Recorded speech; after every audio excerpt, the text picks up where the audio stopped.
السلام عليكم ورحمة الله وبركاته. في أبرز العناوين: النجم المغربي أشرف حكيمي متهم بقضية اغتصاب فتاة في فرنسا.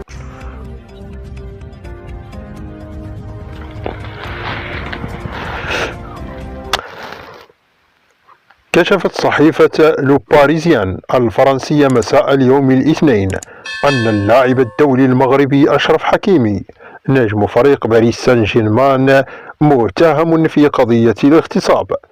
وأشارت الصحيفة الفرنسية إلا أن الفتاة في 23 من عمرها توجهت نهاية الأسبوع الماضي إلى مركز للشرطة وقالت إنها تعرضت للاغتصاب من قبل اللاعب أشرف حكيمي، لكنها رفضت تقديم شكوى حول ذلك.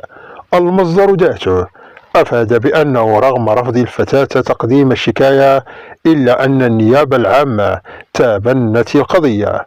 وشرع المحققون اليوم الاثنين في العمل على الملف وتجميع المعطيات بناء على أقوالها بحيث لم يتم استدعاؤها.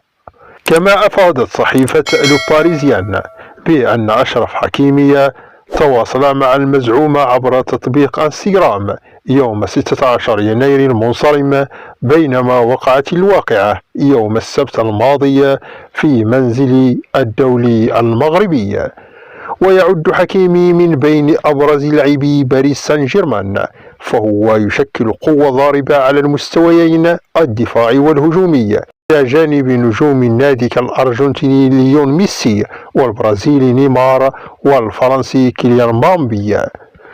وتميز اللاعب المغربي في مونديال قطر ليس فقط بلعبه ولكن أيضا بأخلاقه، إذ كان هو أول من بدأ عادة الاحتفاء بالأمهات في قلب ملاعب قطر. انتهت أخبارنا لهذا اليوم. لا تنسوا الاشتراك في القناة وتفعيل زر الجرس ليصلكم كل جديد، ليس أمرا وإنما فضلا.